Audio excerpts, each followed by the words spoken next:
राधे राधे कृष्ण कन्हैया गोपाल प्यारो मुरली बजैया।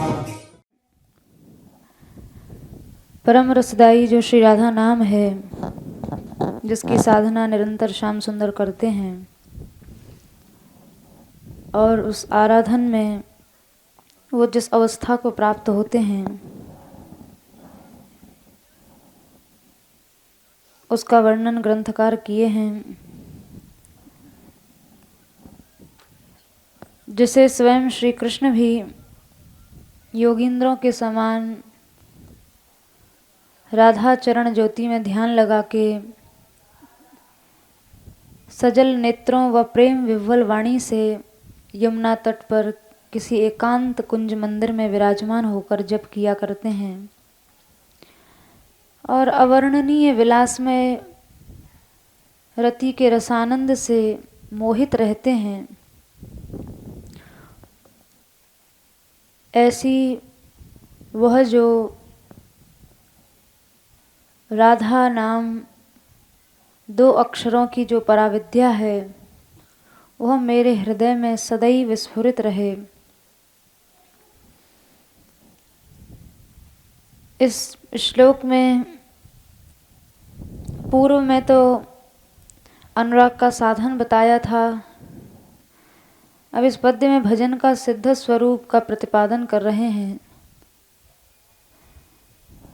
कि एक सिद्धावस्था को प्राप्त हुए भजनी का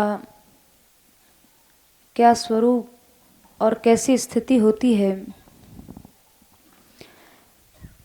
श्री राधा नाम को पराविद्या कहा गया। कृष्ण जो नाम है ये भी दो अक्षरों वाली विद्या है, लेकिन इसको पराविद्या नहीं कहा गया। उन श्री कृष्ण की भी जो ध्येय हैं वो राधा नामक जो द्वयक्षरा विद्या है उसे परा कहा है। यानी कृष्ण नाम जो है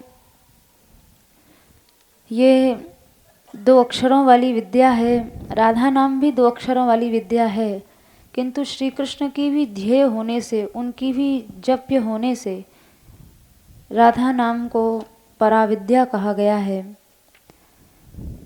ये विद्या कौन सी है जिसे श्री हरि सदा जपा करते हैं? कौन से श्री हरि?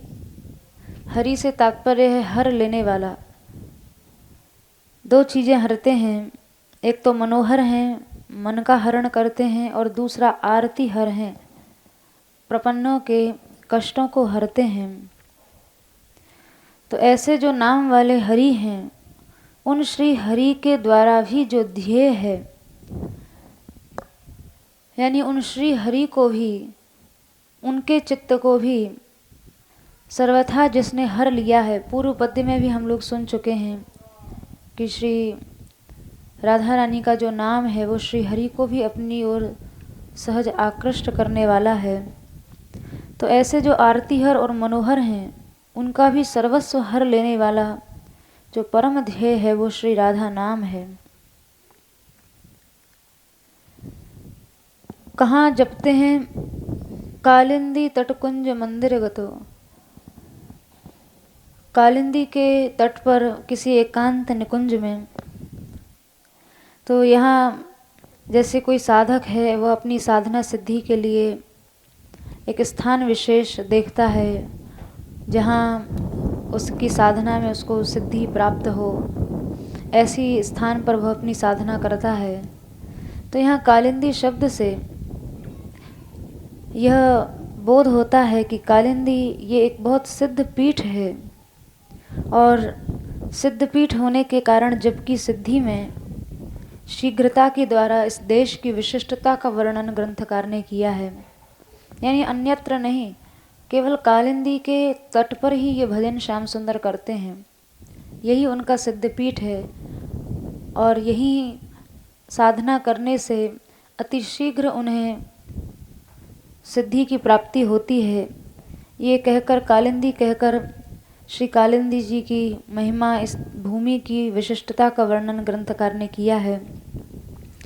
और उस कालिंदी तट पर भी, क्योंकि अब श्री ब्रज में कालिंदी प्रवहमान है, तो तट तो बहुत जगह प्राप्त हो सकते हैं। तो श्री यमुना तट, कालिंदी तट पर भी कुंज मंदिर कहा। कुंज मंदिर कहने से उस देश की एकांतता और पवित्रता का बोध कराया। यानी सर्वत्र नहीं, जहाँ एकांत है और जहाँ कुंज मंदिर हैं, सघन लता वल्लरियाँ हैं, और उन लताओं के से आच्छादित जो कुंज मंदिर है, उस परम एकांत स्थल पर जो बड़ा ही पवित्र है, वहाँ उस कुंज मंदिर में बैठकर श्याम सुंदर अपनी ये आराधना करते हैं। सदा जपति, सदा जपते हैं। तो सदा शब्द से ये स्पष्ट होता है कि सिद्ध अवस्था प्राप्त होने पर भी इस जप में उनकी एक रसता बनी रहती है। अर्थात कोई भी साधन है वो अपनी सिद्धि की प्राप्ति के बाद वैसा बना रहे ऐसा नहीं देखा जाता। लेकिन यहाँ श्याम सुंदर इस साधना से या इस आराधना से उनको परम सिद्धावस्था प्राप्त हो जाने के बाद भी इस परम जप्य वस्तु को कभी छोड़ते नहीं हैं। तो यहाँ सदा से काल की एक विशिष्टता का बोध कराया गया है। ऐसा काल जिस काल में कोई परिवर्तन नहीं होता है। जैसा कि ब्रह्म संहिता में भी लिखा है, व्रजति नहीं यत्रापि समयः। ये एक ऐसी भूमि है, ऐसा धाम है जहाँ समय कभी जाता ही नहीं है, जबकि लोक में ऐसा नहीं देखा जाता। लोक में जो समय है वह परिवर्तनशील है, हर क्षण बढ़ रहा है, हर क्षण बदल रहा है। लेकिन ये जो समय है, इस धाम का जो समय है, ये व्रजति नहीं यत्रापि समय, इस भूमि में समय कभी जाता नहीं है, सदा एक जैसा बना रहता है। तो सदा कहने से इस विशेष काल का बोध ग्रंथकार करा रहे हैं कि जिस देश का, जिस भूमि का जो समय है वो सदा एक रस बना रहता है, जैसा है वैसे का वैसा बना रहता है। ऐसे उस काल में निरंतर श्री हरि इस राधा नाम की साधना किया करते हैं। कैसे करते हैं? ध्यान परायण होकर करते हैं। तो यहाँ ध्यान परायण कहने से ध्यान की परिपक्वता रूप विशिष्टता कही गई है। यानी ये ध्यान कोई आरंभिक अवस्था का नहीं है, ये परिपक्व ध्यान है। इसलिए उनको यहाँ योगींद्रवद कहा, योगी नहीं कहा। योगियों के भी जो इंद्र हैं, योगीराज हैं, ऐसे श्री कृष्ण। क्योंकि योगी हैं तो अभी हो सकता है योग आदि की साधना में कुछ कचाई हो, पर अगर योगी राज हैं तो इससे स्पष्ट होता है कि उस ध्यान अवस्था में उनको परिपक्वता की प्राप्ति हो चुकी है। तो योगी तो तत्पद से कही जाने वाली ब्रह्म ज्योति के ध्यान में मग्न रहते हैं, वह ब्रह्म ज्योति का ध्यान करते हैं। किंतु ये श्री कृष्ण तो यत पद से कही जाने वाली राधा ज्योति के ध्यान में मग्न हैं। योगींद्रवत यत पदत ज्योतिर्ध्यान पर। ये श्री कृष्ण ब्रह्म ज्योति के विषय में तो आता है उस ब्रह्म ज्योति का, लेकिन श्री राधा नामक जो ज्योति है उसके लिए तत् शब्द का प्रयोग नहीं, यत शब्द का प्रयोग यहाँ ग्रंथकार ने किया है। यानी जिन श्री राधा रानी के ज्योति के ध्यान में श्याम सुंदर मग्न है, इसलिए उस ज्योति में, ब्रह्म ज्योति में और श्री राधा ज्योति में ये एक अंतर दिखाया है, विचित्रता दिखाई है। तभी श्री कृष्ण को यहाँ योगीवत, योगी के समान न कह कर योगींद्रवत कहा है, यानी योगीराज के समान बताया है। योगियों में भी जो इंद्र हैं, प्रमुख हैं। तो जैसे ही योगींद्र कहने का तात्पर्य यह है कि यहाँ इनको अपनी योग अवस्था के द्वारा जैसे अष्टांग योग में यम नियम आदि अवस्थाओं को क्रमशः पार करना होता है, लेकिन यहाँ तो श्याम सुंदर ज्यों ही जप करने बैठे त्यों ही उनका ध्यान लग गया, क्योंकि ये योगींद्र हैं, योगी नहीं हैं। एक ध्यान की परिपक्वता का दर्शन करा रहे हैं कि जैसे ही ध्यान करने बैठे, जप करने बैठे, वैसे ही अपने आप ध्यान लग गया और जप के साथ साथ ध्यान भी चलता रहा। इस तरह से यहाँ सबीज ध्यान का निर्देश किया गया है, बीज सहित ध्यान का निर्देश किया गया है। जप भी चल रहा है और साथ में ध्यान भी चल रहा है, दोनों चीज़ें एक साथ हो रही हैं। और ये ध्यान भी शुष्क ध्यान नहीं था। अब इस ध्यान की विशेषता बताइए, ये कैसा ध्यान था? प्रेमाश्रु पूर्णो हरि, जिससे श्याम सुंदर उस ध्यानावस्था में प्रेमाश्रु पूर्ण है।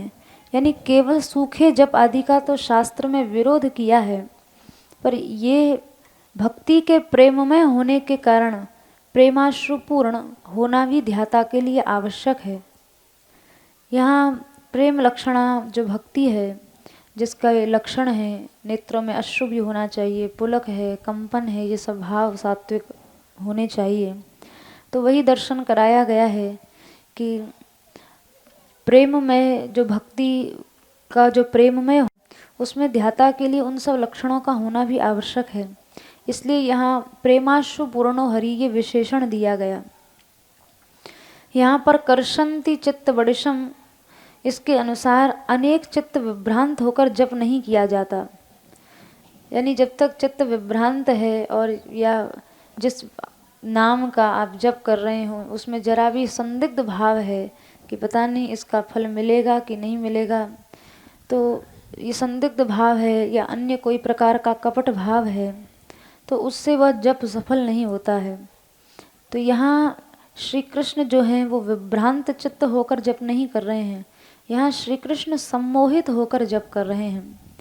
इसीलिए ये विशेषण दिया है, केनाप्यद्भुत मुल्लसद रति रसानंदेन सम्मोहितः। जो विभ्रांत हो चित्त से जप किया जाता है उससे जप का पूर्ण फल नहीं प्राप्त होता है। इसलिए यहाँ कह रहे हैं केनापि, यानी किसी अनिर्वचनीय आनंद से श्री कृष्ण सम्मोहित हो गए हैं, ऐसा वह जप कर रहे हैं। केनाप्यद्भुत मुल्लसद रति रसानंदेन सम्मोहितः। अद्भुतम, अद्भुत ये क्रिया विशेषण है। यानी श्याम सुंदर के अंदर एक विलक्षण सम्मोहन दिखाई दे रहा है। रोमांच के बिना और द्रवित हो रहे चित्त के बिना तथा आनंद के कारण उमड़ पड़ी अश्रुधारा के बिना और भक्ति के बिना अंतःकरण शुद्ध नहीं होता है। इसलिए ये सब लक्षण राधा नाम का जप करते हुए श्री ठाकुर जी में दिखाए गए हैं, श्याम सुंदर में दिखाई दे रहे हैं। रोमांच भी हो रहा है, हृदय भी द्रवित है और एक आनंद की लहर भी उमड़ रही है, नेत्रों में से प्रेमाश्रु धारा भी बह रही है। और जो प्रेममयी भक्ति है, प्रेम लक्षणा भक्ति है, उसके ये सब लक्षण उनके अंदर दिखाई दे रहे हैं। तो इस तरह से इस अवस्था को प्राप्त होकर श्री श्याम सुंदर निरंतर उस जो दो अक्षर वाली पराविद्या है राधा नाम, उसका निरंतर उसकी साधना किया करते हैं। फिर टीकाकार ने रस प्रधान अर्थ बताया है कि सुंदर निकुंज मंदिर में जो यमुना जी के किनारे है, एकांत में है, वहाँ प्रिया प्रियतम एक समय की बात है, दोनों उपस्थित थे। श्याम सुंदर श्री राधा रानी के रूपक छवि और लावण्य के सागर में डूब रहे थे। उनके मन में हर्ष की तरंगें उठने लगीं और श्याम सुंदर मन ही मन कहने लगे कि अहो, मैंने पता नहीं क्या जप किया है, कि कौन सा तप किया है, क्या सेवन किया है, जिससे आज मुझे ऐसे आनंद की निधि प्राप्त हुई, यानी श्री राधा रानी प्राप्त हुई। श्री जी के प्रति देखकर श्याम सुंदर ऐसा भाव व्यक्त कर रहे हैं। तो जब श्री राधा रानी प्राप्त ही हैं तो फिर श्याम सुंदर को उनका फिर भजन करने की, अलग से साधना करने की क्या आवश्यकता थी। तो श्याम सुंदर मन ही मन विचार कर रहे हैं कि मुझे यथेष्ट रूप से विहार का आनंद जो श्री प्रिया जी की स्वाभाविक प्रतिकूलता के भय से प्राप्त नहीं होता है, क्योंकि श्याम सुंदर का स्वभाव है उस रति रसानंद के लिए नित्य अभिलषित रहना, और श्री राधा रानी का स्वभाव है उस श्री श्याम सुंदर की जो अभीष्ट वस्तु है उसके प्रति बाहर से प्रतिकूलता दिखाना। तो कभी कभी राधा रानी प्रणय कोप में आ जाती हैं, रोष में आ जाती हैं, तो उस प्रतिकूलता के कारण श्याम सुंदर जो विहारानंद चाहते हैं उन्हें प्राप्त नहीं होता। तो श्याम सुंदर कह रहे हैं वो मुझे प्राप्त हो, इसके लिए मैं पहले ही क्यों ना साधना कर लूँ, भजन कर लूँ, ताकि मैं जो चाहता हूँ वो रसानंद मुझे श्री राधा रानी से प्राप्त हो जाए। और ये भजन, ये साधना में पहले से भी अधिक निष्ठा से क्यों ना करूं, ये सोच के ही श्री राधा रानी के सामने ही बैठकर योगी राज की भांति उनके चरण नख चंद्र की ज्योति का ध्यान करने लगे और राधा राधा ऐसा श्री राधा रानी का नाम जपने लगे। तो यहाँ ये कोई भूतकाल की लीला के विषय में नहीं बता रहे हैं। जपति यानी जप करते हैं, इस वर्तमान काल की क्रिया के द्वारा उसी समय वर्तमान होना जाना जाता है। यानी जपति से तात्पर्य है वे निरंतर ऐसा जप करते हैं। और सदा शब्द से यहाँ श्री राधा रानी के स्वभाव की ध्रुवता का परिहार नहीं किया जा सकता है। यानी श्री कृष्ण श्री राधा रानी में आसक्त हैं। श्री राधा रानी बाहर से तो उनके लिए दुर्लभ बनी रहती हैं, पर बीच बीच में कृपा पूर्वक संयोग का आनंद भी उनको दे देती हैं। पर उस आनंद का भी जो फल है वो श्री राधा रानी का नाम है। इसलिए श्याम सुंदर उसी श्री राधा रानी के नाम का जाप किया करते हैं। श्री राधा रानी उन्हें प्राप्त भी हैं, किंतु उसके बाद भी वे निरंतर राधा नाम का जप करते हैं।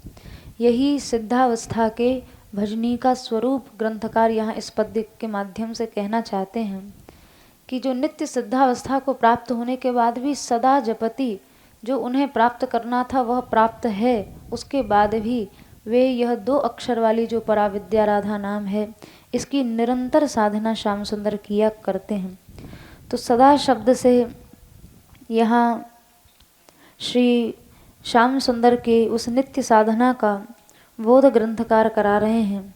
इस प्रकार मन में ही अत्यंत निष्ठा का उदय हो आने से प्रिया जी के समक्ष स्थित रहते हुए भी प्रियतम श्याम सुंदर प्रेम के अश्रुओं से पूर्ण हो गए, उनके नेत्र आंसुओं से भर गए।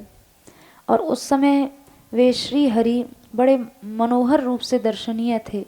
यहाँ हरि शब्द का जो प्रेमाश्रु पूर्णो हरि, जब नेत्रों में अश्रु भर आए और अश्रुपूर्ण नेत्रों से जब राधा राधा ऐसा जपने लगे तो श्री हरि बड़े मनहर लगने लगे। उस समय की जो श्याम सुंदर की जो शोभा थी वो दर्शनीय थी, और उनके दर्शनीय होने से यहाँ उनको हरि शब्द से संबोधित किया गया है। उस समय भाव विशेष से प्रीति रस का आनंद अद्भुत रूप में उल्लसित हुआ उनके हृदय में। यानी वो प्रीति रस का जो आनंद था वो अद्भुत रूप में उल्लसित हुआ। तो आनंद का वो अद्भुत रूप था क्या, तो उसका निरूपण करते हैं कि उस आनंद से श्री हरि सम्यक रूप से यानी भली भांति मोहित हो गए। वह जो आनंद था श्री राधा नाम के जप का, उस आनंद से श्याम सुंदर भली भांति मोहित हो गए। क्योंकि जिनके संयोग में भी विलास विशेष की आकांक्षा से मानसिक भाव में ध्यान द्वारा विप्रलंभ या वियोग का उदय हुआता है, यानी राधा रानी के संयोग में भी श्याम सुंदर को कई बार वियोग का अनुभव होता है, अथवा उनके वियोग में भी ध्यान द्वारा संयोग की स्फूर्ति हुआती है। साक्षात तो श्री जी से सदा संयोग बना ही है, लेकिन आश्चर्य है कि निरंतर संयोग के बाद भी वहाँ कभी कभी वहाँ भी विरह उपस्थित हो गया। यही आश्चर्यजनक अद्भुत उल्लास है। जिस यहाँ अद्भुतता की बात कर रहे हैं वो आश्चर्यजनक अद्भुत उल्लास यही है कि संयोग में कभी विरह की स्फूर्ति और विरह में कभी ध्यान के द्वारा संयोग उपस्थित हो जाता है, संयोग सुख उपस्थित हो जाता है। और वैसे भी श्रृंगार रस जो है वो द्विदलात्मक है, 2 प्रकार का है, संयोगात्मक और वियोगात्मक। किंतु रति दोनों में ही स्थायी रहती है। संयोग है तो भी अपने प्रेमास्पद के प्रति रति वहाँ है, और वियोग में भी अपने प्रेमास्पद के प्रति रति बनी रहती है। प्रेम न संयोग में कम होता है न वियोग में कम होता है, तो दोनों में रति जो है वो स्थायी रूप से बनी रहती है। और रति में ध्यान करने वाले का ध्येय को दुर्लभ मानने से रति को ध्येय के प्रति सेव्य भावना से भावरूपता प्राप्त हो जाती है। यानी ध्यान करने वाले का ध्येय को दुर्लभ मानने से जिस वस्तु का ध्यान ध्याता कर रहा है और वह ध्येय वस्तु अत्यंत दुर्लभ होने से उसके प्रति एक विशेष भाव प्रकट हो जाता है। और इसीलिए देवादि में जो रति है वो देवादि में होने वाली रति को भाव कहा है, साहित्य ने भी उसको भाव स्वीकार किया है। तो यहाँ श्याम सुंदर मन ही मन सोच रहे हैं कि मैं जिनका ध्यान कर रहा हूँ वे मेरी जो परम ध्येय हैं श्री राधा रानी, वे बड़ी दुर्लभ हैं, और वो दुर्लभ होने से उनमें जो श्याम सुंदर की जो रति है वो भाव बन गई है। तो श्याम सुंदर मन ही मन सोच रहे हैं कि ये रति अब मैं अपनी साधना के द्वारा इसको और भी इस रति को उत्कट कर दूं, ये भाव बन चुकी है, अब इसको और भी उत्कट करूं, तो और भी उत्कट करने के लिए भी साधना करते हैं, इसलिए वह अद्भुत हो जाती है। जैसे वहाँ हमारे रसिकों की वाणियों में इसलिए यद्यपि श्री राधा माधव का निरंतर नित्य संयोग सुख ही दर्शाया गया है, किंतु फिर भी मान आदि लीलाओं के द्वारा विरह लीलाएं भी गाई हैं, क्योंकि यहाँ जो विरह है ये विरह भी अद्भुत है। विरह की स्फूर्ति में संयोग भी अद्भुत है, संयोग में वियोग भी अद्भुत है, और वियोग में संयोग का अनुभव होने वाले संयोग भी अद्भुत है। जैसे दो दर्पणों के, दो शीशे के बीच में कोई बिंब स्थित हो जाए, तो उन दो शीशों में, दो दर्पणों में उस बिंब का प्रतिबिंब जो है वो असंख्य रूपों में दिखाई पड़ता है। इसी तरह से अनेक भाव और रस अथवा संयोग और वियोग की श्याम सुंदर को निरंतर स्फूर्ति होती रहती है। यानी कभी भाव का अनुभव कर रहे हैं, कभी रस का अनुभव कर रहे हैं, कभी संयोग का अनुभव कर रहे हैं, कभी वियोग का अनुभव कर रहे हैं। और इस तरह से संयोग, वियोग, भाव और रस, इनकी स्फूर्ति से श्याम सुंदर बेभान सी अवस्था को प्राप्त हो जाते हैं, उनकी बड़ी विचित्र अवस्था हो जाती है। ये सब बातें प्रेमाश्रु पूर्ण हरि इस शब्द के द्वारा ग्रंथकार ने सूचित की हैं, जिनको टीकाकार ने स्पष्ट किया है कि जब प्रेमाश्रु पूर्ण श्री कृष्ण होते हैं तो वहाँ बहुत से भाव, रस, संयोग में वियोग, वियोग में संयोग, इन सब अलग अलग विचित्र सुखों को वे अनुभव करते हैं। जैसा कि सात्विक, 8 सात्विक भाव माने गए हैं, स्तंभ है, स्वेद है, रोमांच है, स्वरभंग, कंप, विवरणता, अश्रु, मूर्छा, ये सब भाव प्रेमाश्रु पूर्णो हरि, प्रेमाश्रु पूर्णता से ये सब समझ लेने चाहिए। इनमें भी जो 7वीं अवस्था है अश्रु, उसको श्याम सुंदर प्राप्त हो चुके हैं।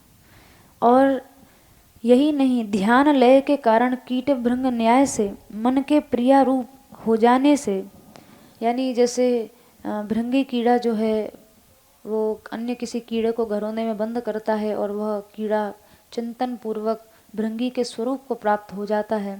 यहाँ भी श्याम सुंदर ध्यान हुआ है राधा रानी का, और उस ध्यान में ऐसे तन्मय हो गए, ऐसे श्री राधामय हो गए कि उनका मन जो है वो प्रिया रूप हो गया, श्री राधा रानी का स्वरूपमय हो गया। किंतु 8वीं अवस्था जो है सात्विक भावों की, जो है मूर्छा, वो मूर्छा से डर रहे हैं। अभी ये यहाँ प्रेमाश्रु पूर्ण हरि, ये 7वीं अवस्था का जो सात्विक भाव हैं, 8 सात्विक भाव, उनमें 7वीं अवस्था पर श्याम सुंदर पहुँचे हैं, किंतु वे मूर्छा से यहाँ डरना चाहिए, डर रहे हैं, क्योंकि यदि मूर्छित हो गए तो फिर जैसा राधा रानी, क्योंकि राधामय हो गए हैं ध्यान से, तो मन ही मन सोच रहे हैं, फिर यदि 8वीं अवस्था को मैं प्राप्त हो गई तो प्रिय को यथेष्ट आनंद नहीं दे पाऊंगी। यदि मूर्छित हो गए तो फिर कैसे वह जो अन्य आगे की लीला है उस लीला का आनंद वे दे पाएंगे, ऐसे मन में भाव कर रहे हैं। तो इसलिए यहाँ 7वीं अवस्था ही दर्शाई है प्रेमाश्रु पूर्णता से। 8वीं अवस्था को श्याम सुंदर नहीं प्राप्त हुए ताकि कोई व्यवधान न हो। ऐसी वह राधा, ये 2 अक्षरों वाली जो परा विद्या है, वह मेरे हृदय में स्फुरित हो, ऐसी ग्रंथकार की भावना है। तो यहाँ राधा नाम का के विषय में बता रहे हैं कि राधा नाम ही क्यों है, अन्य किसी नाम का स्मरण क्यों नहीं किया, क्योंकि राधा यानी अभीष्ट संसिद्धि रूपा शक्ति होने के कारण ही उनका नाम राधा है। और वे विद्या इसलिए हैं क्योंकि इसी विद्या से भावुक जन इन्हें जान पाते हैं। यानी राधा नाम से ही राधा तत्व के विषय में कुछ जाना जा सकता है। तो वे विद्या इसलिए हैं क्योंकि इन्हीं से उनको जाना जाता है, इस नाम से ही उनके विषय में जाना जा सकता है। और अभीष्ट संसिद्धि रूपा शक्ति होने के कारण उनका राधा नाम है। तो इनकी साधना से श्याम सुंदर मन ही मन सोच रहे हैं कि इसी राधा नाम की साधना से मैं भी अपनी अभीष्ट प्राप्ति को जान पाऊंगा। इसलिए निकुंज मंदिर में एकांत स्थल पर बैठकर इस राधा नाम की साधना करते हैं। कुंजों के रंध्रों में से दर्शन करने वाली जो सखीजन हैं, वे कहती हैं कि अहो प्रिया जी, इनको देखो तो सही, इन श्याम सुंदर के हृदय में कितनी निष्ठा है। किसी विलास विशेष की आकांक्षा से ये इतने व्याकुल हैं, अतः इनको सम्मोह या मूर्छा की अवस्था से चेतन करके संज्ञा प्राप्त करा के इन पर अनुग्रह करना चाहिए, नहीं तो आगे इनकी समाधि लगाने की सामर्थ्य से विवश हो जाएंगे। इसलिए इसके पूर्व ही समाधान कर लेना चाहिए। ये समाधि की अवस्था में पहुँचे उसके पूर्व ही समाधान कर लेना चाहिए, जिससे आपके ही यश को प्रथमता प्राप्त हो। जिस राधा नाम को ये जप रहे हैं उस नाम से इनको जो अभीष्ट है उस अभीष्ट की सिद्धि हो जाए, तो इससे इस नाम का यश चारों ओर फैलेगा। तो ऐसा वो सखीजन जो हैं वो राधा रानी को वे कहती हैं ऐसा हमारा मंत्र है, यानी हमारी ऐसी आपको सम्मति है कि ये जो चाहते हैं वह आप इनको प्रदान करें, यानी आप इनके ऊपर कृपा करें। और इस तरह से प्रियतम के द्वारा जो जपी गई द्वयक्षरा पराविद्या है वो मेरे हृदय में भी स्फुरित हो, ऐसी इस सखी के द्वारा आशंसा की गई है, कामना की गई है, इच्छा की गई है कि श्याम सुंदर को भी जिसके जाप से उनके अभीष्ट की सिद्धि होती है वही पराविद्या द्वयक्षरी विद्या मेरे हृदय में भी नित्य निरंतर स्फुरित होती रहे, ऐसा ग्रंथकार भाव कर रहे हैं। जय श्री राधे। जय श्री राधे। श्री श्री राधा मान मेरी लाल के एवं श्री श्री बाबा महाराज के श्री चरणों में बारंबार प्रणाम। क्रम में 96वां श्लोक है।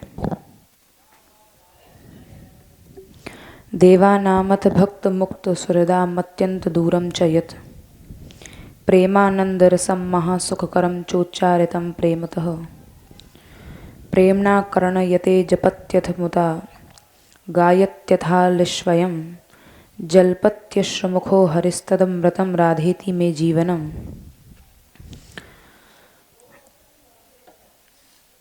इन श्लोकों में, इन पद्यों में श्री राधा नाम की महिमा ही चल रही है, जिस नाम को श्याम सुंदर सदैव जपते रहते हैं, रटते रहते हैं। और यह साधारण नाम नहीं है, यह प्रेम संजीवन श्री राधा नामामृत इसको कहा गया है, जो श्याम सुंदर की संजीवनी है और जीवन होने के साथ साथ अमृत रूप भी है। इस पद्य में श्याम सुंदर के जीवन और अमृत, इस राधा नामामृत को कहा है कि श्याम सुंदर के अमृत तो है ही उनके लिए यह संजीवनी भी है। तो इस भाव को यहाँ ग्रंथकार कह रहे हैं, जो देवगणों, भक्तों और मुक्तों और स्वयं श्री कृष्ण के वर्गों से अप्राप्य है, जो प्रेमानंद रस रूप है, जिस नाम का उच्चारण महासुख देने वाला है, इस नाम को स्वयं श्री कृष्ण भी सप्रेम सुनते हैं और सुनने के साथ साथ जप भी इसका करते हैं। और ऐसे ही जप नहीं करते हैं, सखी गणों के मध्य में प्रेम पूर्वक गाते हैं और प्रेम इतना हृदय में भर जाता है राधा नाम का उच्चारण करने से कि जप करते करते, जोर जोर से इस नाम को लेते हुए जप में प्रेमाश्रु से मुख भर जाता है और बारंबार उच्चारण करते ही रहते हैं। वही नामामृत मेरा जीवन है, यह ग्रंथकार कह रहे हैं। इसका मतलब श्याम सुंदर को इस नाम के अलावा ना कुछ सूझता है, ना वो कुछ कहते हैं, ना कुछ वो बोलते हैं, ना कुछ वो विचार करते हैं और ना ही किसी की प्राप्ति की इच्छा रखते हैं। इसका यही भाव ध्वनित होता है। जैसा कि दूरे सृष्टादि वार्ता आदि श्लोक में कहा है कि सृष्टि, स्थिति और पालन में सहायक जो ऐसे देवता हैं, दुष्टों का निग्रह करना और अपने भक्तों का पालन करना ही जिन भगवान का सिद्धांत है, उन ऐसे बहिरंग रहने वालों से यह रहस्य दूर है। अथवा कोई देवता कोटि का व्यक्ति है, चाहे उसकी कैसी भी उच्च से उच्च अवस्था है, जो ऐश्वर्य से युक्त हैं, ऐसे बहिरंग रहने वालों से ये उस रहस्य की यहाँ इस श्लोक में, इस पद्य में ग्रंथकार चर्चा कर रहे हैं, जो बड़े बड़े देवगणों को भी दुर्लभ है। और प्रिया प्रियतम के पूर्णतम ऐश्वर्य के पक्ष में तो उन देवताओं से दूर ही होगा, क्योंकि देवताओं का ऐश्वर्य तो एक साधारण ऐश्वर्य है, लेकिन प्रिया प्रियतम का जो ऐश्वर्य है वो दिव्य ऐश्वर्य है। तो देवगण जो है वो इस ऐश्वर्य की प्राप्ति नहीं कर सकते हैं। और न प्राप्ति करने का कारण क्या है कि क्यों नहीं यह रस प्राप्त होता है? बोले ब्रज के पक्ष में साधारण रूप से माधुर्य के पर्दे में यह रस छुपा हुआ है। जो ऐश्वर्य भाव के उपासक हैं उनको इस माधुर्य भाव की प्राप्ति हो ही नहीं सकती, वो समझ ही नहीं सकते हैं, क्योंकि यह रस माधुर्य भाव में और उसके पर्दे में छुपा हुआ है। देखने में तो यह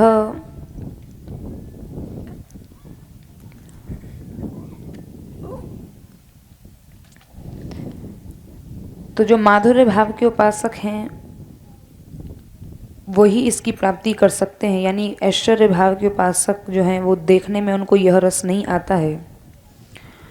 तो देवताओं को क्यों नहीं प्राप्त होता है, इसका कारण बता रहे हैं। क्योंकि एक बात तो यह भी है कि देवताओं की स्मरण शक्ति तो अत्यंत इंद्रियों का सुख और उत्सव, क्योंकि स्वर्ग में बहुत ज़्यादा भोग विलासता है, इंद्रियों का वैभव है, तो अत्यंत इंद्रियों के सुखों के उत्सव के कारण उनकी बुद्धि क्षमता जो है वो समाप्त हो चुकी है। तो इसलिए उनको तो भोग और ऐश्वर्य से ही फुर्सत नहीं है, इसलिए उनको तो भगवत धर्म की साधना का करने का कोई अवकाश ही नहीं है। तब इस रहस्य को जानने का अवकाश कहाँ से होगा? लेकिन यहाँ देवताओं के साथ साथ यह भी कहा गया है कि भक्त मुक्त सुहृदा मत्यंत दूरम, बोले ये भक्तों के लिए भी दुर्लभ है। तो यहाँ पर भक्तों का जो तात्पर्य है, भक्तों का अर्थ यहाँ साधारणतया भक्त विष्णु भक्ति परायण यहाँ कहा गया है। जहाँ लक्ष्मी जी के प्रति दास्य भाव है, वे लक्ष्मी जी भी श्री हरि की अभिलाषिणी रहती हैं, तो उन्हें विष्णु द्वारा त्याग दिए जाने का भी भय बना रहता है। लक्ष्मी जी सदा भगवान विष्णु का चरण सम्माहन करती हैं कि कहीं ये मुझे छोड़ ना दें। कौन? विष्णु भगवान, जो भक्तों के पीछे सदा घूमते रहते हैं। क्योंकि जैसा कि कहा है, विरक्त लोग कहते हैं कि मुझको लक्ष्मी जी छोड़ती नहीं है। क्यों?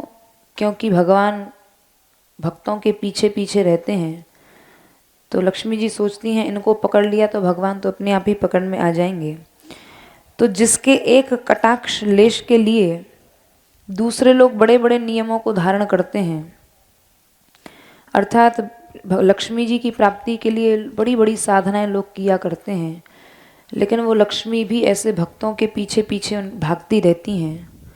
तो यहाँ भक्त का तात्पर्य जो है वो यहाँ विष्णु भक्त परायण भक्तों से लिया गया है।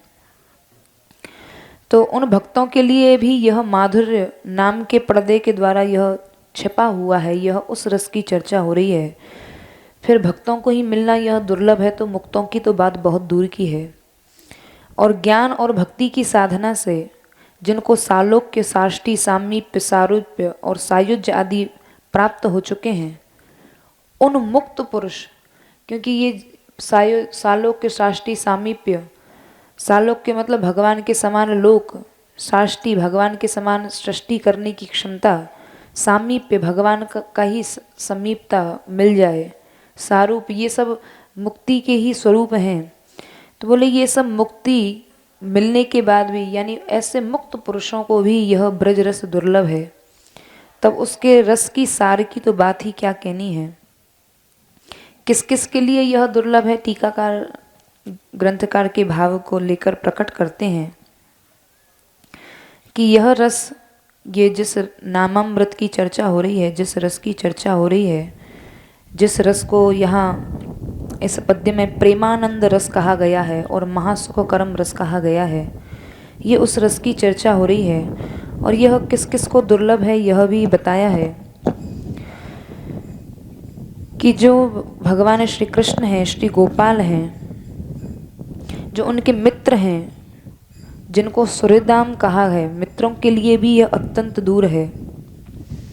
इस कथन में यहाँ जो ये भाव कहा गया है यहाँ भक्तों और मुक्तों से अलग मित्रों का नाम लेने से यह सिद्ध होता है कि जो गोपाल जी के प्रति जिनका सक्ष भाव है, जिनका माधुर्य भाव है, जो सक्ष भाव से जो गोपाल जी के जो सखागण हैं, जिनका माधुर्य भाव है, जो सक्ष भाव से जिनकी भक्ति करते हैं, ऐसे जो साधक हैं, श्रीदामा हैं, सुबल हैं, स्तोक कृष्ण आदि जो सखा हैं, उनको भी अपने सखा श्री कृष्ण के ही उत्कर्ष का ज्ञान है।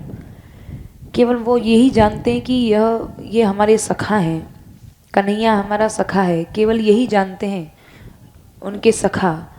उनके अंतर मर्म को नहीं जानते हैं कि सचमुच हृदय से श्याम सुंदर किससे प्रेम किया करते हैं, यह तो उनके अंतरंग सखा भी नहीं जानते हैं। तो यहाँ श्री कृष्ण भी दास से दैन्य आदि भावों को मनन करते हैं, जैसा कि यत किंकिरीषु बहुश खलु काकुवाणी। वो कृष्ण भी श्री राधा रस की प्राप्ति के लिए श्री राधा रानी की जो निज सखी हैं, जो अंतरंग सखी हैं, उनसे श्री राधा नाम की और श्री राधा रस की प्राप्ति के लिए खलु काकुवाणी, बड़ी दीनता बड़ी वाणी बोलते हैं। जैसा कि अनेक पद्यों में कहा है, राधा दास्य मपास्य इत्यादि श्लोकों में कहा है कि जो श्री श्याम सुंदर की प्रीति का विषय हैं, जो श्याम सुंदर की रति के बीज हैं, ऐसी श्री राधा रानी, तो श्याम सुंदर भी श्री राधा विषयक प्रीति का आश्रय हैं। इसका उन्हें ज्ञान नहीं है। किसको ज्ञान नहीं है? जो श्याम सुंदर के अंतरंग सखा हैं, वह भी नहीं जानते कि हृदय से श्याम सुंदर किसकी आराधना किया करते हैं। यानी श्याम सुंदर के चिंतन का विषय क्या है, किसका वो चिंतन करते हैं, किसकी वो आराधना करते हैं, किसका ध्यान करते हैं और कौन उनका जीवन बन चुकी है, यह अंतरंग से अंतरंग भी नहीं जान पाते हैं। तो ये इस पद्य में उस रस की चर्चा की गई है जो साधक साध्य भाव से, यानी बड़े बड़े साधक, चाहे वो सख्य भाव के साधक हैं, चाहे वो माधुर्य भाव के हैं, वह भी इस तत्व को, वह भी इस अंतरंग बात को, अंतर मर्म को नहीं जान पाते हैं। तो ये वह रस है जो उनसे भी अधिकतम दूरतम है। और इस पद्य में मुक्तों का शांत रस कहा गया है, भक्तों का दास्य रस और सुहृदों का सज्ज रस कहा गया है। तो इस प्रकार चार रसों के अधिकारियों के लिए भी यह रस दुर्गम बताया गया है। तो फिर देवता आदि जो षष्ठी आदि कार्यों में सहायक हैं, उनके लिए तो यह रस बहुत दूर की बात है। तो यहाँ पर देवता आदियों के लिए तो यह रस अत्यंत दूर कहा गया है।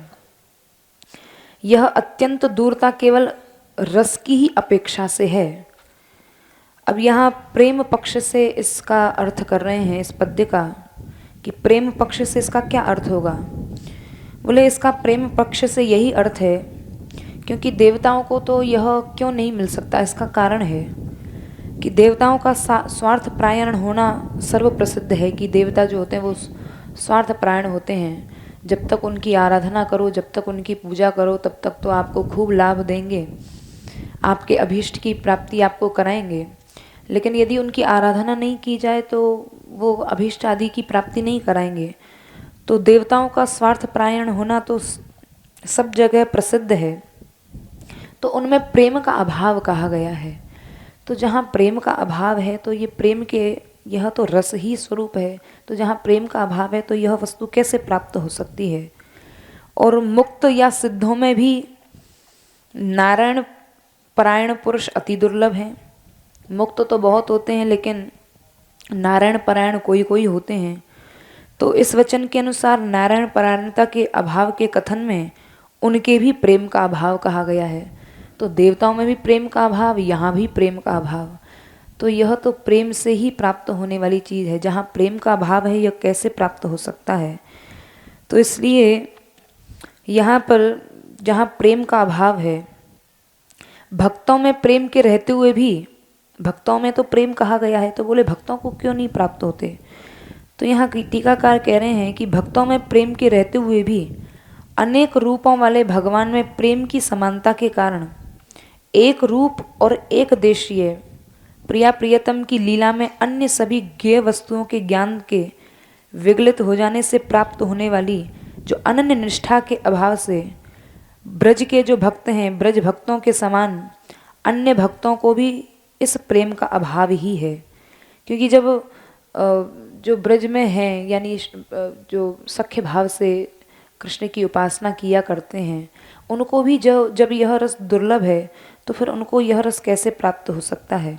तो इसलिए ब्रज भक्तों के लिए यहाँ सुहृदाम कहा गया है।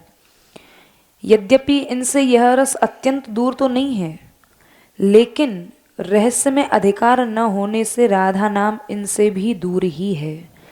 तो यह अंतरंग, अत्यंत अंतरंग रस की चर्चा हो रही है, जहाँ बड़े बड़े सिद्ध अवस्था के लोग, जहाँ सक्ष आदि जितने रस हैं उनके उपासक भी नहीं पहुँच पा रहे हैं। तो इस विषय में सक्ष और वात्सल्य भाव रखने वाले जो उपासक हैं, जिनका सक्ष भाव है, जिनका वात्सल्य भाव है, उन भावकों को क्षुब्ध नहीं होना चाहिए। इसका साक्षी तो आपकी प्रीति के विषय श्री कृष्ण का ही हृदय है। यानी यह रस को तो केवल श्री कृष्ण ही जान पाए हैं, क्योंकि उनके जीवन का सर्वस्व यह रस यानी यह राधा नाम रूपी रस बन चुका है। जिन श्री राधा की स्मृति में, अब देखो उपासक को उपासना किस प्रकार करनी चाहिए।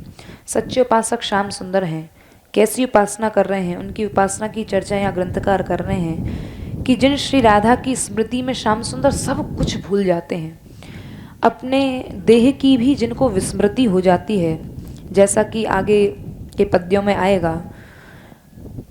श्री दामन सुबल वृषभस्तो कृष्णार्जुनाद्या गता दूरे गावो इत्यादि पद्य में कहा जाएगा कि श्याम सुंदर को भी श्री राधा पर जो प्रीति है वह अन्यत्र कहीं भी नहीं है। चाहे वो श्याम सुंदर के प्रिय से प्रिय सखा हैं, चाहे वो मैया हैं, चाहे वो बाबा हैं। तो यहाँ इसका मतलब ऐसा नहीं है कि वह प्रेम का स्वरूप जो है छिन्न विच्छिन्न हो गया, कि उस प्रेम का यहाँ खंडन कर दिया गया। बोले नहीं, यह ऐसा कहकर श्री राधा प्रेम को यहाँ दर्शाया गया है। तो वैसी ही उन श्री राधा नाम में शक्ति भी जानी जाती है। यानी श्याम सुंदर श्री राधा रानी से तो प्रेम करते ही हैं, उनके नाम से भी उतना ही प्रेम करते हैं। तो इससे श्री राधा नाम की शक्ति जानी गई है। तो यहाँ पर आनंद भी इसी में आकर पर्यवसित हो जाता है, तभी तो उस नाम को यहाँ प्रेमानंद कहा गया है। देवानामत भक्त मुक्त सुहृदा मत्यंत दूरम चयत प्रेमानंद रसम, और प्रेमानंद कहकर इसको रस रूप भी कह दिया है। प्रेमानंद रसम महासुखकरम चोच्चारितम प्रेमतः, तभी तो उस नाम को प्रेमानंद रस कहा गया है। तो यहाँ श्री राधा नाम की महिमा यहाँ कही जा रही है। रूप तो अभी कहना ही है, श्री राधा रानी के स्वरूप का तो वर्णन अभी करना है, लेकिन उससे पूर्व यहाँ श्री राधा नाम की महिमा कही जा रही है। क्योंकि यदि कोई किसी व्यक्ति को आपने देखा नहीं है, देखने से पहले उसके महिमा का वर्णन किया जाता है। यदि महिमा सुन के ही प्रेम हो गया तो वह व्यक्ति दिखे मत दिखे, उससे सहज ही प्रेम हो जाता है। तो यहाँ पहले श्री राधा रानी के स्वरूप का वर्णन करने से पूर्व श्री राधा नाम की महिमा कही जा रही है। तो इसलिए राधा को प्रेमानंद रस शालिनी नहीं कहा गया है, अपितु प्रेमानंद रस ही कहा गया है। वो प्रेमानंद रस शालिनी नहीं है, बल्कि वो प्रेमानंद रस रूपा ही है। अर्थात उनसे ही सब रस प्रकट हुए हैं, वही रस की सिंधु हैं, वही रूप लावण्य की सिंधु हैं, जिनको सिंधु स्वरूप, कई श्लोकों में इनको सिंधु स्वरूप कहा गया है। तो इसलिए यहाँ प्रेमानंद रस शालिनी ना कहकर प्रेमानंद रस ही श्री राधा रानी को कहा गया है। क्योंकि प्रेमानंद रस शालिनी कह देने पर श्री राधा में यह गौरव नहीं आता है।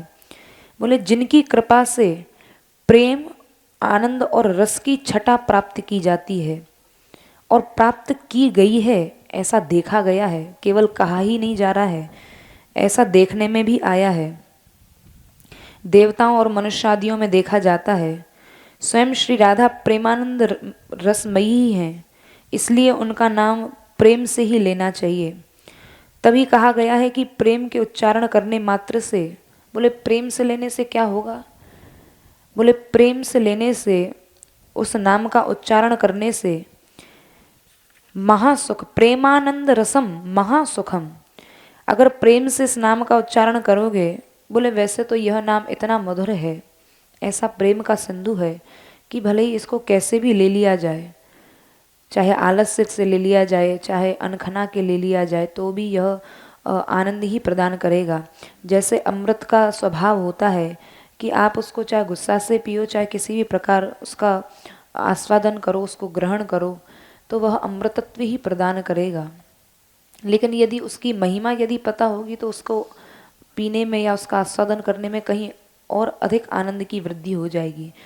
तो वैसे तो इस नाम को कैसे भी ले लिया जाए, सदैव ही यह लाभकारी है, लेकिन इसको प्रेम से उच्चारण करने पर प्रेमानंद रसम तो महासुखकरम, यदि प्रेम से लोगे तो महासुख देने वाला है। क्योंकि प्रत्येक औषध उसके लिए योग्य, जैसे कोई वैद्य या डॉक्टर रोगी को जब औषधि देता है तो औषधि देने के साथ साथ उसको यह भी बताता है कि तुमको इसके साथ क्या परहेज करना चाहिए। यदि वह परहेज ना बताए तो वह औषधि चाहे कितनी भी महंगी हो, चाहे उसको कितने भी श्रम से बनाया गया हो, यदि उसका परहेज नहीं किया जाएगा तो वह लाभ नहीं करेगी। तो इसलिए यहाँ कह रहे हैं कि यह नाम वैसे तो सदैव ही लाभ करने वाला है, लेकिन प्रेम से उच्चरित करने पर यह महासुख देने वाला है। तो औषधि को पथ्य से ही लेना चाहिए। रोगी को जो दिए जाने वाला हल्का भोजन है वह पथ्य उसको कहा जाता है, तभी यह पूर्ण सुख देने वाली होती है। और यहाँ एक और भाव टीकाकार प्रकट करते हैं कि यह राधा नाम, जिस नाम की यहाँ चर्चा हो रही है, जो प्रेमानंद रस सार है, जिसको प्रेमानंद रसम कहा गया है, श्री राधा नाम के उच्चारण के समय श्री कृष्ण की क्या स्थिति होती है, अब यहाँ ग्रंथकार का जो भाव है उसको प्रकट कर रहे हैं। राधा नाम के उच्चारण के समय श्री कृष्ण नामोच्चारण करने वाले का मुख देखने लगते हैं और ऐसा सोचा जाता है, तभी तो राधा नाम गोकुलपति, ऐसा पूर्व पद्य में हम लोगों ने जो सुना कि राधा नाम का उच्चारण करने वाला जो कोई भी है, चाहे वो सृष्टि में कहीं भी है, चाहे वो किसी भी जाति का है, चाहे उसका कैसा भी स्वरूप है, लेकिन राधा नाम का उच्चारण करने वाले का श्याम सुंदर मुख देखने लगते हैं कि मैं इसका दर्शन करूं, इसके मुख से राधा नाम उच्चरित हुआ है, यह तो मेरे लिए भी मुख देखने का तात्पर्य श्री राधा नाम लेने वाले के प्रति ऐसा श्याम सुंदर का मन आकर्षित होता है। श्याम सुंदर हृदय में सोचते हैं यह व्यक्ति तो मेरे लिए भी दर्शनीय हो गया है, क्योंकि इसने श्री राधा नाम का उच्चारण किया है। और अनेक पद्यों में अनुलख्यानंतानपि इत्यादि पद्य में श्याम सुंदर दर्शन तो करने ही लगते हैं और यह भी सोचने लगते हैं कि इस सृष्टि में सबसे उत्तम वस्तु क्या है, परम देय वस्तु का विचार करने लगते हैं कि मैं इसको क्या दे दूं, मैं इसको क्या समर्पित कर दूं।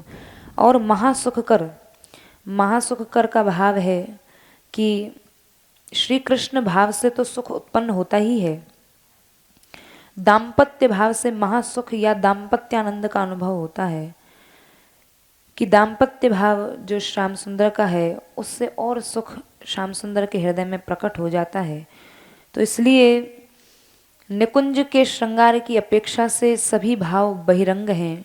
निकुंज रस में सबसे प्रधान, क्योंकि जितने भी रस है उनमें सबसे प्रधान श्रृंगार रस को ही कहा गया है, और अन्य रस तो उसके उपासक की भांति हैं। मुख्य राजा के रूप में तो श्रृंगार रस ही विराजित है। तो ऐसा प्रेमानंद और रस कहीं नहीं है, जैसा कि शतक में भी शतककार ने कहा है, धन्यो लोके मुमुक्षुर हरि भजनो धन्य धन्यस्ततोत्सव धन्यो यः कृष्ण पादाम्बुज रति परमौ रुक्मणी शति प्रतयोतः। कि शतककार कह रहे हैं कि संसार में सबसे उत्तम पुरुष किसको कहा गया है, जो मोक्षार्थी पुरुष है वह धन्य है। उससे भी ऊंची स्थिति कही है, उससे भी श्री हरि के भजन में तत्पर पुरुष धन्य है। उससे भी वह धन्यतर है जो श्री कृष्ण के चरण कमलों में रति या प्रीति रखता है। उससे भी कहीं परम धन्य है वो जो रुक्मणी पति या द्वारिका नाथ के प्रति प्रीतिमान है। और उससे भी कहीं अधिक धन्य है जो यशोदानंदन का भक्त है। और उससे भी कहीं अधिक धन्य है जो उससे भी सुबल आदि सखा विशेष धन्य है, जो श्याम सुंदर के साथ दिन रात रहते हैं। बोले उससे भी कोई अधिक धन्य है? बोले हाँ, बोले इनसे भी अधिक धन्य है जो गोपियों के प्रिय श्री कृष्ण के भक्त अति धन्य हैं।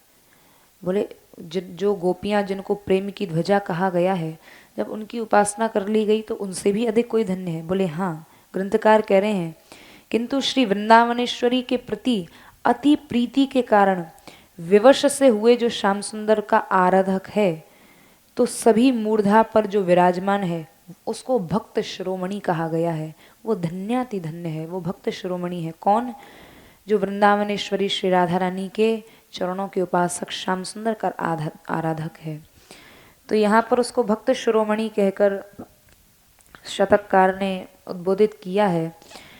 तो यहाँ उसी निरतिशय यानी अद्वितीय धन्यता का प्रत्यक्ष अनुमान से विस्तार करते हैं कि जब कोई श्री राधा नाम का उच्चारण करता है तब श्री हरि अपने हार्दिक प्रेम से उससे सुनते हैं और उच्चारण करने के प्रेम को नहीं देखते हैं। वो ये नहीं देखते हैं कि यह किस भाव से उच्चारण कर रहा है, कि इसने मन से किया है या इसने भाव से किया है या इसने प्रेम में भर के किया है, यह कुछ नहीं विचार करते। बस इतने मात्र से ही श्याम सुंदर रीझ जाते हैं कि इसने राधा नाम ले लिया, इसके मुख से राधा नाम उच्चरित हो गया, बस इसके आगे कुछ नहीं विचार करते हैं श्याम सुंदर। और ऐसे रस से और प्रेम से सदैव सने हुए रहते हैं।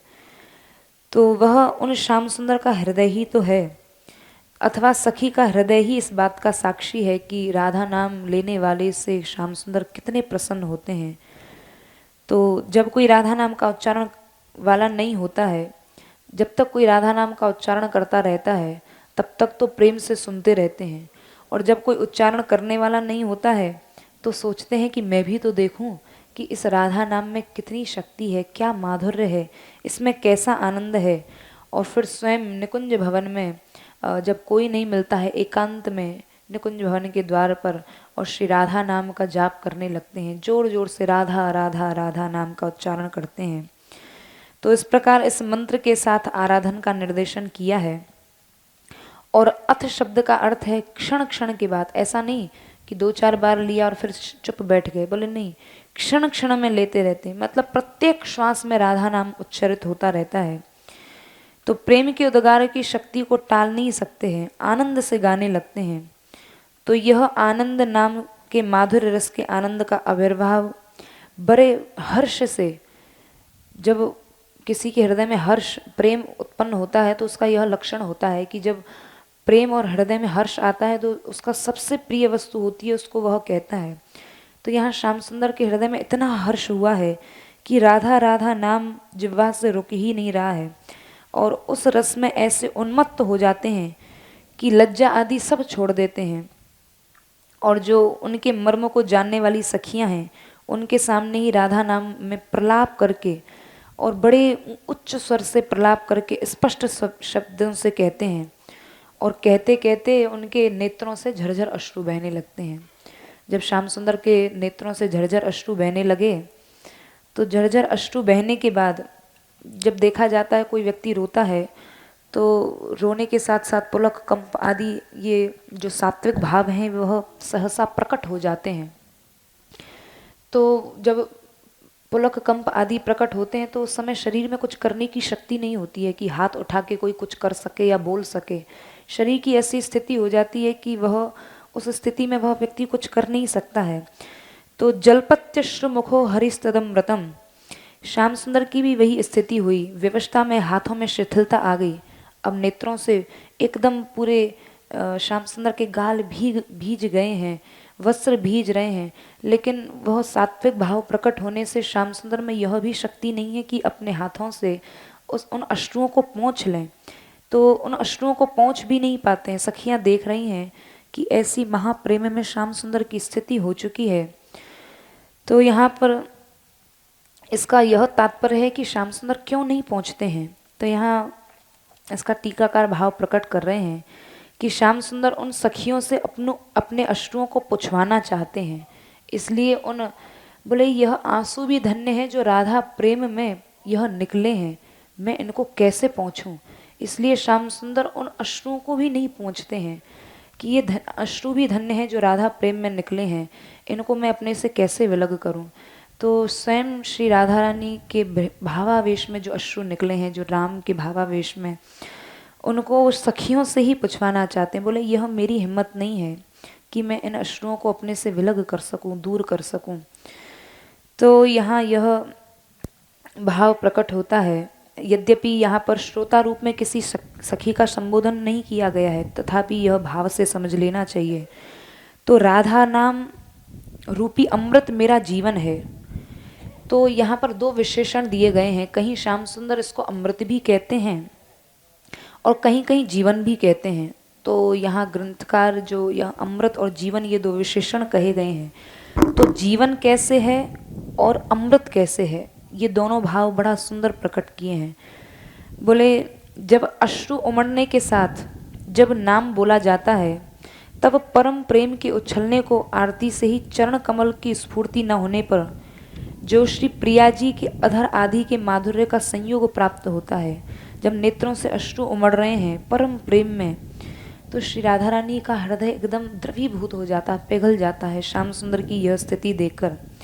और श्री प्रिया जी के अधर आदि के माधुर्य का जब संयोग होता है श्याम सुंदर से, तो उसके आस्वाद से यह अमृत बन जाता है। तब तो यह श्याम सुंदर का अमृत हो जाता है। और जब अति ताप के कारण मूर्छा सी आने लगती है, क्योंकि जब परम भावावेश होता है तो उसमें एक ऐसी भी स्थिति होती है जब मूर्छा सी आने लगती है, अपने शरीर की स्थिति, अपने शरीर का कुछ ध्यान नहीं रहता है। तो जब अति ताप के कारण मूर्छा सी आने लग जाती है, तब इस नाम के द्वारा प्रिया जी की प्राप्ति से उत्पन्न चैतन्य अवस्था के आनंद में मैं जीवित हो जाता हूँ। तब यह नाम मेरे लिए जीवन स्वरूप हो जाता है। तो यह अमृत और जीवन, ये जो विशेषण कहे गए हैं श्री राधा नाम के, इनका यह भाव प्रकट किया है। तो अमृत के साथ साथ जीवन भी है। तो इसी अमृत का और इसी जीवन का सखी अनुवाद करती है।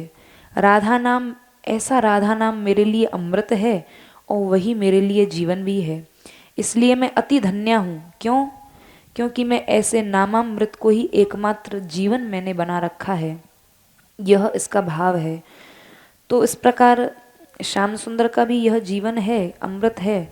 और सखी अपने भाव से कह रही है कि ऐसे नामामृत की मैं पुजारिणी हूँ, ऐसे नामामृत का ही मैंने जीवन में आश्रय धारण किया हुआ है।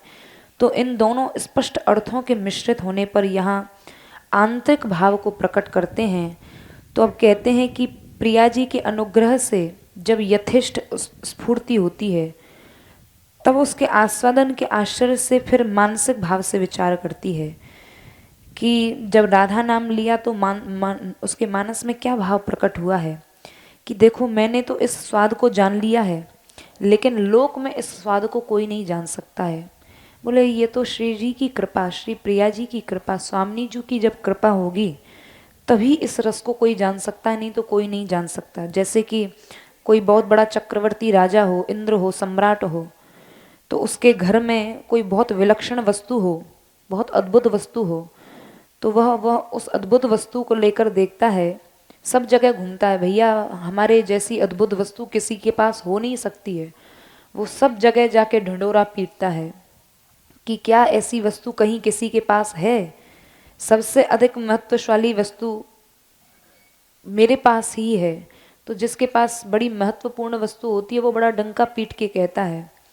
तो इसी भाव को विचार करके कहते हैं कि मेरे अंशांश भूत नारायण आदि भी, स्वयं भगवान श्री कृष्ण कह रहे हैं कि भैया जो मुझे रस प्राप्त हुआ है, जो मुझे वस्तु प्राप्त हुई है, ये वो वस्तु है जो मैंने सब लोकों में ढिंडोरा पीट पीट के, डंका पीट पीट के देख ली है, वो कहीं नहीं है। बोले कहाँ कहाँ नहीं है?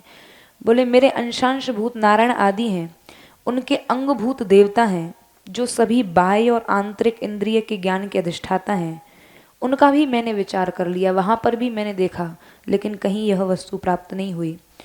तो उनसे तो बहुत दूर है। उसके साथ केवल सांसारिक पदार्थों का चैत्य और चेतक संबंध ही है। यहाँ पर जो देवताओं को कहा है वे यज्ञ में भाग लेने वाले हैं, उनका तो केवल इतना ही स्वरूप है। उनको तो बेचारे वो यज्ञ का ही भाग लेते रह जाते हैं, उनको तो इस रस की कहाँ से प्राप्ति हो सकती है। तो उनका प्रेम रस से कोई संबंध नहीं है। भक्त प्रेमवान होते हुए भी मुझ में ही पर्यवसित हैं। जो भक्त हैं वो मेरे से ही प्रेम करते हैं।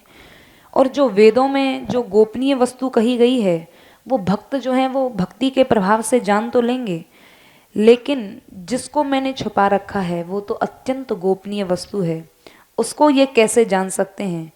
भक्त तो मुक्ति से ही तिरस्कृत हैं। भगवान कभी मुक्ति तो दे देते हैं लेकिन भक्ति को नहीं देते हैं, तो इसलिए इस रहस्य से वो भी अत्यंत दूर हैं। उनमें प्रेम रस की छटा तो अवश्य है, किंतु जो प्रस्तुत प्रेम कहा गया है, प्रेम भक्तों में देखा तो जाता है, लेकिन मैं जिस प्रेम की चर्चा कर रहा हूँ, श्याम सुंदर कह रहे हैं जो प्रेम मेरे को प्राप्त हुआ है उस प्रेम के आगे तो उन भक्तों का प्रेम इतना छोटा है, इतना लघु है, जैसे कि अपेक्षा जीव अत्यंत लघु है। तो यहाँ पर इस प्रकार उनके लिए अपने रहस्य की अज्ञता का विचार सखीजनों के लिए ही किए है। यानी श्याम सुंदर कह रहे हैं यह रस, जिस रस की मैं चर्चा कर रहा हूँ, यह रस या तो मुझे ही पता है या अंतरंग सखियों को ही पता है। तो यहाँ पर इस विचार से सखियों की यहाँ बात कही गई है। तो यहाँ पर पहले कहा गया है कि राधा नाम में प्रीति रखने वालों को सभी पुरुषार्थों में तुच्छता का आभास मिलता है। जो पूर्व पद्यों में हम लोगों ने सुना कि जितने भी रस हैं, जितने भी पुरुषार्थ हैं, वो राधा नाम लेने वाले को अत्यंत तुच्छ लगने लगते हैं। तो यह वह रस है। तो इस प्रकार इस रस की चर्चा का यहाँ ग्रंथकार वर्णन कर रहे हैं। और वे श्री राधा रानी जब श्याम सुंदर स्वयं उस रस का बड़े भाव विभोर होकर लेते हैं, वो श्री राधा रानी कैसी हैं, जो प्रेम की सिंधु हैं, प्रेम की लहरों को बढ़ाने वाली हैं, जो सदैव कृपा की वर्षा करने वाली हैं, जो अत्यंत गंभीर हैं, जो कृपणता से मुक्त हैं, ऐसी श्री राधा रानी प्रियतम को तृप्त करती हैं। यह जानकर श्री राधा रानी ने श्याम सुंदर की प्रार्थना को स्वीकार कर लिया है।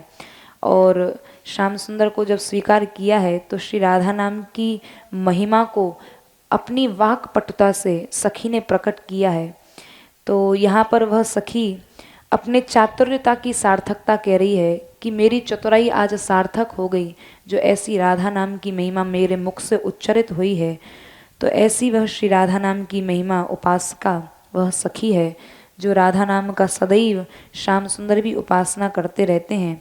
वह श्रुति मौली वेदांत की सार शेखर यानी मस्तक की माला की तरह रूप लता नाम वाली श्री राधा ही मुझ पर प्रसन्न हो। यह उस सखी का ग्रंथकार के भाव में यह भाव है। जय श्री राधे।